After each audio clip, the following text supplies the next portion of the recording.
कहानी की शुरुआत ह्यूपर शहर से होती है, जहां हमें एक आदमी को दिखाया जाता है जो अचानक जमीन पर गिरकर उल्टियां करने लगता है और उसके कांपते हाथ से छूटा हुआ रेडिएशन मीटर जमीन पर गिरकर तेजी से भागता है। उसकी सुई खतरे के आखिरी लाल निशान को पार कर खतरनाक स्तर दिखाने लगती है। यह देखकर आसपास मौजूद लोगों के चेहरों की हवाइयां उड़ जाती हैं और चारों तरफ एक अजीब सी दहशत फैल जाती है। तभी एक आदमी अपने हाथ पर जमी अजीब राख जैसी धूल को देखता है और एक अनजाने खौफ से कांपते हुए पीछे मुड़कर देखता है। सामने का नजारा देखकर उसके पैरों तले जमीन खिसक जाती है। सामने से साक्षात मौत बनकर आती हुई रेडिएशन की एक अदृश्य भयानक लहर तेजी से पूरे शहर की ओर बढ़ रही होती है और इस बदकिस्मत शहर के लिए वो तबाही अब उनके दरवाजे पर दस्तक दे चुकी थी। कुछ ही सेकंड में पूरे इलाके में ऐसी अफरा तफरी मचती है कि इंसानियत चीख उठती है। लोग अपने मासूम परिवारों और बच्चों को सीने से लगाए जान बचाने के लिए बदहवास भागने लगते हैं। शहर की सड़कों पर सिर्फ और सिर्फ चीख पुकार का शोर है। हर इंसान बस इसी एक जद्दोजहद में लगा है कि किसी तरह इस जानलेवा रेडिएशन के पहुंचने से पहले शहर की सीमा पार कर ले। हालात पल भर में इतने बदतर हो जाते हैं कि दुकानों पर खाने पीने की चीजों के लिए लूटपाट शुरू हो जाती है। पानी की चंद बोतलों के लिए लोग एक दूसरे के खून के प्यासे होने लगते हैं और पूरी सड़क गाड़ियों के मलबे और ट्रैफिक जाम में तब्दील हो जाती है। खौफ का आलम तो यह है कि जिन कंधों पर लोगों को बचाने की जिम्मेदारी थी, वे बचाव दल के लोग भी अपनी खाकी और फर्ज छोड़कर भागने लगते हैं। लेकिन इस भयानक तबाही की शुरुआत अचानक नहीं हुई थी और न ही यह सिर्फ एक प्राकृतिक आपदा थी। यह तो इंसानी गुरूर, लालच और घोर लापरवाही का नतीजा थी। इस महाविनाश की पहली कड़वी आहट तब सुनाई दी जब एक दिन अचानक हजारों की संख्या में चूहे शहर के सीवरों और गटरों से बाहर निकलने लगे। वे बिना रुके, गाड़ियों के नीचे कुचले जाने की परवाह किए बिना सड़कों को पार करते हुए सीधे समुद्र की तरफ भाग रहे थे और एक एक करके मौत के पानी में कूद रहे थे। आम लोगों को यह नजारा अजीब तो जरूर लगा, लेकिन इस बेजुबान चेतावनी के पीछे छिपा असली खौफ कोई नहीं समझ पाया। इसके कुछ ही घंटों बाद मानो धरती का सब्र टूट गया और शहर में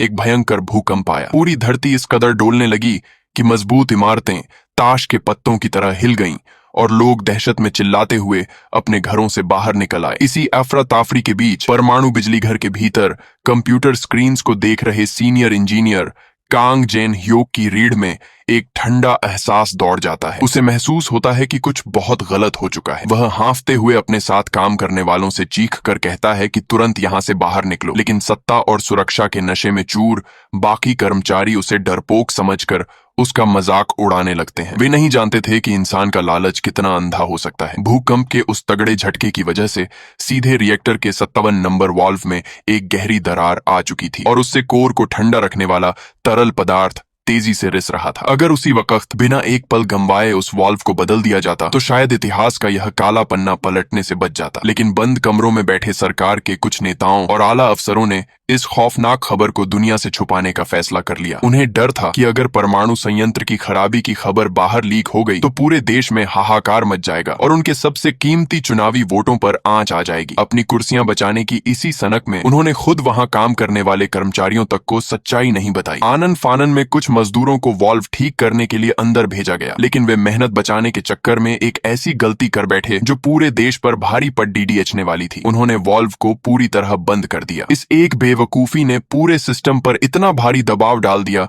कि कुछ ही सेकंड में कई मजदूर तड़पकर जमीन पर गिर पड़े। तभी प्लांट का मैनेजर बुरी तरह हांफते हुए समझ जाता है कि रिएक्टर के अंदर का दानव जाग चुका है, मेल्टडाउन शुरू हो चुका है। अब रिएक्टर के अंदर का खौफनाक तापमान भारी मात्रा में जहरीली हाइड्रोजन गैस पैदा करने लगा था, जो धीरे धीरे पूरे कंटेनमेंट क्षेत्र में बारूद की तरह भर रही थी। अंदर का दबाव इतना ज्यादा बढ़ चुका था कि वो लोहे और कंक्रीट का ढांचा किसी भी सेकंड एक तबाही के बम की तरह फट सकता था और अगर ऐसा हुआ तो अदृश्य मौत का वो रेडिएशन पूरे शहर की हवा में घुल जाएगा और लाखों हंसती खेलती जिंदगियां पलक झपकते ही राख हो जाएंगी। लेकिन इस महाविनाश के मुहाने पर खड़े होने के बावजूद सियासत के गलियारों में बैठे नेता अपनी गंदी राजनीति चमकाने में मसरूफ थे। वे देश के राष्ट्रपति की आंखों में धूल झोंकते हुए झूठ बोल रहे थे कि रिएक्टर के आसपास रहने वाले तमाम लोगों को पहले ही सुरक्षित स्थानों पर भेज दिया गया है, जबकि खौफनाक सच तो यह था कि सिर्फ एक छोटे से गांव को फायर ड्रिल का बहाना बनाकर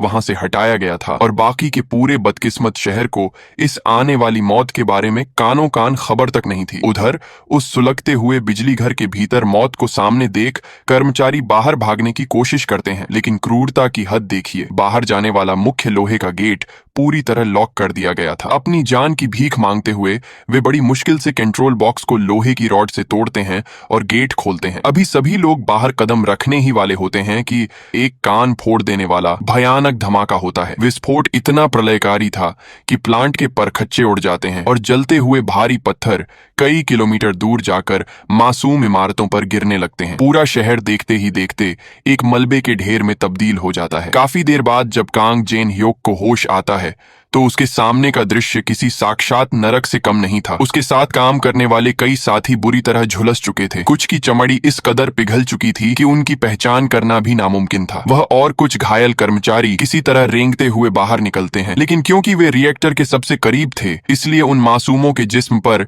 रेडिएशन का सबसे घातक हमला हुआ था। उन्होंने बाकी दुनिया से पूरी तरह अलग एक टेंट में कैद कर दिया जाता, जहां हर तरफ दर्द से तड़पते और अपनी मौत का इंतजार करते लोगों की चीखें गूंज रही थीं। हालात इस कदर बदतर थे कि डॉक्टरों की दवाइयां और मॉर्फिन तक ने असर करना बंद कर दिया था। डॉक्टर मजबूरी में उन्हें बेहोश करने वाले हैवी इंजेक्शन दे रहे थे ताकि वे बिना दर्द के मर सकें, लेकिन राहत फिर भी कोसों दूर थी। रिएक्टर के उस धमाके ने बिजली घर की तमाम आधुनिक मशीनों को कबाड़ बना दिया था। वहां रेडिएशन का स्तर इतना ऊंचा था कि उस तरफ कदम बढ़ना सीधे खुदकुशी करने जैसा था। भारी सुरक्षा सूट पहने फायर फाइटर भी उस अदृश्य आग के सामने ज्यादा देर टिक नहीं पा रहे थे। धीरे धीरे वे भी खून की उल्टियां करने लगे और एक एक करके बेहोश होकर गिरने लगे। दूसरी तरफ जिस बदनसीब गांव को धोखे से हटाया गया था, वहां के लोगों को जब इस महाविनाश की सच्चाई पता चली तो वे डर के मारे वहां से भागना चाहते थे, लेकिन तभी उन्हें पता चलता है कि पूरे इलाके को कटीले तारों से सील कर दिया गया है। बाहर संगीन ताने हथियारबंद सैनिक खड़े थे जो उन गांव वालों को भी संक्रमित मानकर जानवरों की तरह कैद कर चुके थे। इंसानों की जान अब सिर्फ एक आंकड़ा बनकर रह गई थी। इसी बीच रेडिएशन की वो जानलेवा लहर रेंगते हुए उस गांव तक पहुंच जाती है। बड़े अफसर और नेता दूर महफूज जगहों पर खड़े होकर दूरबीन से देख रहे थे कि रिएक्टर के ऊपर लगातार पानी डाला जा रहा है ताकि उसे ठंडा किया जा सके और दूसरे महाविस्फोट को रोका जा सके। लेकिन तभी एक और मुसीबत आ खड़ी होती है। फायर ब्रिगेड की गाड़ियों का पानी खत्म होने लगता है और दूर से पानी लाने में घंटों का वक्त जाया हो रहा था। यह देखकर प्लांट का मैनेजर गुस्से से पागल होकर चिल्लाता है कि जब यह परमाणु संयंत्र समुद्र के ठीक किनारे बना है तो हम समुद्र के पानी का इस्तेमाल क्यों नहीं कर रहे। तब उसे जो जवाब मिलता है वह इंसानी लालच का सबसे घिनौना चेहरा था। अधिकारियों ने कहा कि अगर समुद्र का खारा पानी इस्तेमाल किया गया तो यह अरबों का रिएक्टर हमेशा के लिए कबाड़ हो जाएगा। उन हुक्मरानों के लिए उस वक्त भी हजारों इंसानों के खून से ज्यादा उस बेजान लोहे की कीमत मायने रखती थी। तबाही का सिलसिला यही नहीं थमा। तभी एक और दिल दहला देने वाली खबर आती है कि 400 टन परमाणु कचरा रखने वाला स्टोरेज पुल भी नीचे से लीक होने लगा है। अगर उस पुल का पानी सूख गया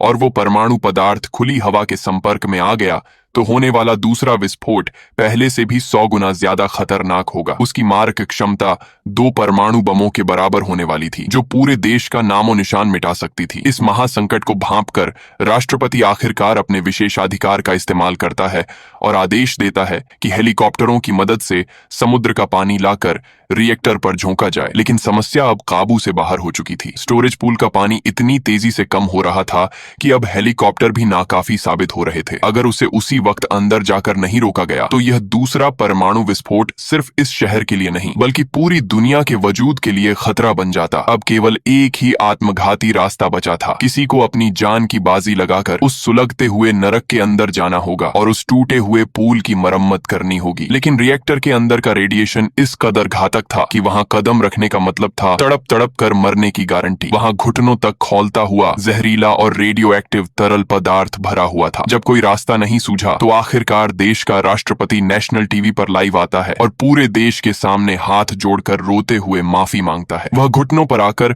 उन्हीं बदकिस्मत कर्मचारियों से मदद की भीख मांगता है जो कुछ ही देर पहले मौत के मुंह से बचकर लौटे थे। वह भरे गले से कहता है कि अगर उन्होंने आज अपनी जान जोखिम में डालकर उस स्टोरेज पूल को ठीक नहीं किया तो इस देश की आधी आबादी रेडिएशन की वजह से तड़प तड़प कर दम तोड़ देगी। राष्ट्रपति की इस कातर अपील को सुनकर उन मजदूरों के सीने में गुस्से का गुब्बार फूट पड़ता है। उन्हें ऐसा लगता है मानो यह निकम्मी सरकार अपनी कोर कसर और गलतियों की कीमत उनके जिस्मों को झुलसाकर चाहता हो। लेकिन कुछ ही पलों के सन्नाटे के बाद उनका वो गुस्सा एक गहरी खामोशी में बदल जाता है, क्योंकि वे जानते थे कि अगर वे आज पीछे हट गए तो रेडिएशन की वह घातक लहर धीरे धीरे रेंगती हुई उनके अपने मासूम परिवारों की तरफ बढ़ जाएगी। उनके बूढ़े माँ बाप, उनकी पत्नियां और उनके छोटे बच्चे भी उसी मौत के साए में सांस ले रहे थे। और सबसे कड़वा सच तो यह था कि वे खुद भी अब ज्यादा दिनों के मेहमान नहीं थे। उनके शरीर पहले ही इतनी भारी मात्रा में रेडिएशन झेल चुके थे कि उनका बचना वैसे भी नामुमकिन था। चाहे वे अंदर जाएं या न जाएं, मौत उनके दरवाजे पर खड़ी थी। इसलिए वे एक ऐतिहासिक और रोंगटे खड़े कर देने वाला फैसला करते हैं कि अगर मरना ही है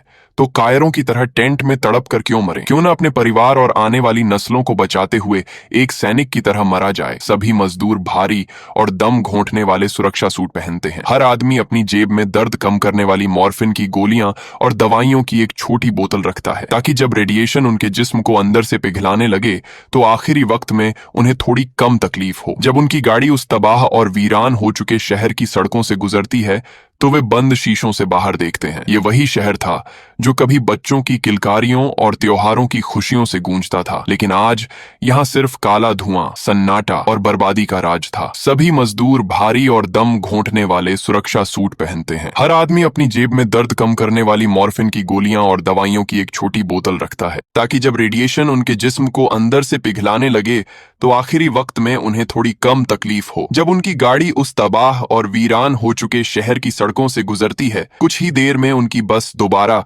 उसी नरक के द्वार यानी उस तबाह हो चुके न्यूक्लियर प्लांट के सामने आकर रुकती है। जब वे मजदूर एक लाइन बनाकर अंदर जाने लगते हैं तो वहां खड़े सेना और बचाव दल के लोग सम्मान में अपने सिर झुका लेते हैं, क्योंकि वे जानते थे कि सूती कपड़े और हेलमेट में जा रहे ये लोग अब इस दुनिया में कभी वापस लौटकर नहीं आएंगे। वे किसी सरहद पर लड़ने वाले सैनिक से कम नहीं थे। बस फर्क इतना था कि उनका युद्ध किसी दुश्मन देश से नहीं, बल्कि अदृश्य मौत और खौफनाक रेडिएशन से था। मजदूर तेजी से उस सुलगते हुए स्टोरेज पूल तक पहुंचते हैं और कंक्रीट और लोहे की मदद से उस टूट चुकी दरार को बंद करने की जद्दोजहद शुरू कर देते हैं। लेकिन उस जानलेवा गर्मी और रेडिएशन के बीच कुछ ही मिनटों में सबकी हालत बिगड़ने लगती है। किसी की आंखों के सामने अंधेरा छा जाता है तो किसी के मुंह और नाक से खून का फव्वारा फूट पड़ जाता है। इसी बीच एक भयानक आवाज होती है और वो दरार बंद होने के बजाय और ज्यादा चौड़ी हो जाती है। अब यह पूरी तरह साफ हो चुका था कि उस रिसाव को सामान्य तरीके से रोकना नामुमकिन है। हर तरफ से हार मानकर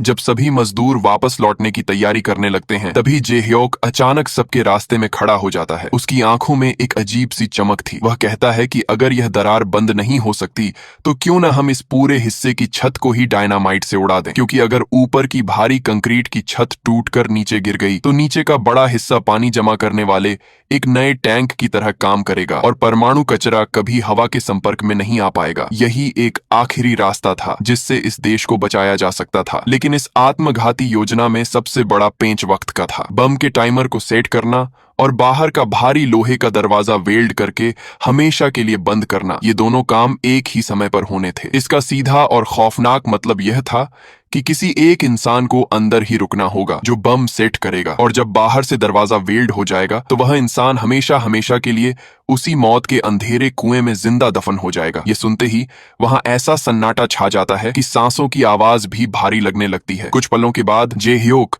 धीरे धीरे मुड़ता है। उसकी आंखें नम हैं, लेकिन उसके इरादे फौलाद के हैं। वह अपने रोते हुए साथियों की तरफ देख भी नहीं पाता, क्योंकि वह अपने दिल में फैसला कर चुका था, वह खुद अंदर रुकेगा। धीरे धीरे वो भारी लोहे का दरवाजा बंद होने लगता है और उसकी वेल्डिंग की चिंगारियां उठने लगती हैं। बाहर खड़े उसके साथी फूट फूट कर रोते हुए आखिरी बार उसकी सूरत देखते हैं, और दूसरी तरफ जे-ह्योक अकेला उस मौत से भरे खौफनाक अंधेरे में कांपते हाथों से बम के तारों को जोड़ना शुरू कर देता है। अपना काम पूरा करने के बाद जब रेडिएशन का दर्द उसकी हड्डियों को तोड़ने लगता है तो वह जेब से निकालकर दर्द कम करने वाली सारी दवाइयां एक साथ निगल जाता है। लेकिन अब उन रसायनों का भी उस मरते हुए शरीर पर कोई असर नहीं हो रहा था। उसका जिस्म अंदर से पूरी तरह छलनी हो चुका था और शायद अब मौत ही उसके लिए सबसे बड़ी राहत बनने वाली थी। वह कांपती और खून से सनी उंगलियों से अपना फोन निकालता है ताकि आखिरी बार अपनी माँ की आवाज सुन सके, लेकिन उम्मीद के मुताबिक वहाँ कोई नेटवर्क नहीं था। तभी उसकी नजर अपने हेलमेट पर लगे उस छोटे से कैमरे पर पड़ती है और उसके टूटते हुए मन में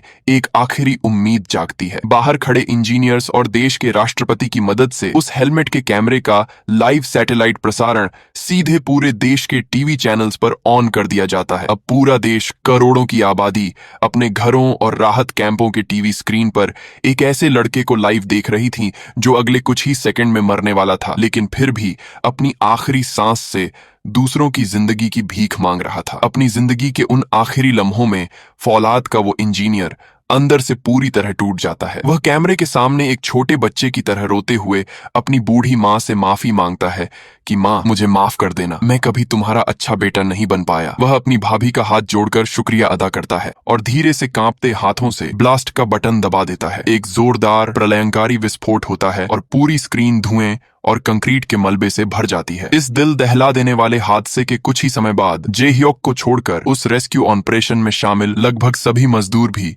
रेडिएशन के धीमे जहर की वजह से एक एक करके दम तोड़ देते हैं। सरकार उनके सम्मान में एक भव्य शोक समारोह आयोजित करती है, बड़े बड़े भाषण दिए जाते हैं और शहीदों के मेडल बांटे जाते हैं, और इस तरह इस कहानी का अंत हो जाता है।